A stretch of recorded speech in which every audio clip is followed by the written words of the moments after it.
మన చేతిలో ఉన్నది భగవన్నామం, మర్చిపోకండి. నేను మొదట చివర జీవితం అంతా చెప్పే మాట ఇది. మీరు స్మరించండి.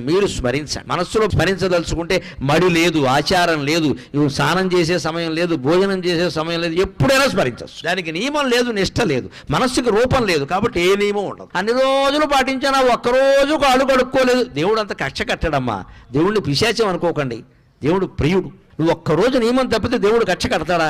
అలా అయితే దేవుడు అవుతాడా? అంతగా మనకు బాధ అనిపించింది అనుకో, అమ్మా ఏదో పొరపాటు చేశానమ్మా అని అమ్మవారి దగ్గర చెబితే క్షమించదా? ఆవిడ తల్లి అండి. భగవంతుడి దగ్గర భయం ఉండకూడదు, ఎప్పుడు హాయిగా చనువు ఉండాలి, ఒళ్ళో కూర్చునేలా ఉండాలి. గద, శంఖం, చక్రం, ఈ ఆయుధాలన్నీ వెనకాల వచ్చాయంటే నువ్వు నారాయణాయ నమః, ఓం నమో నారాయణాయ, ఓం నమః శివాయ, శ్రీమాత్రే నమః ఇలా ఏదో ఒకటి చెప్పిస్తూ ఉంటే సర్వాయుధాలు త్రిశూలం సహా నీ వెనకాల తిరుగుతూ ఉంటాయి. నీ జోలికి ఎవ్వడు రాడు, నీ ఇంటి జోలికి ఎవ్వడు రాడు, నీ భార్యా పిల్లల జోలికి ఎవ్వడు రాడు. వస్తే మటాష్, తిరుగులేదు ఇంకా.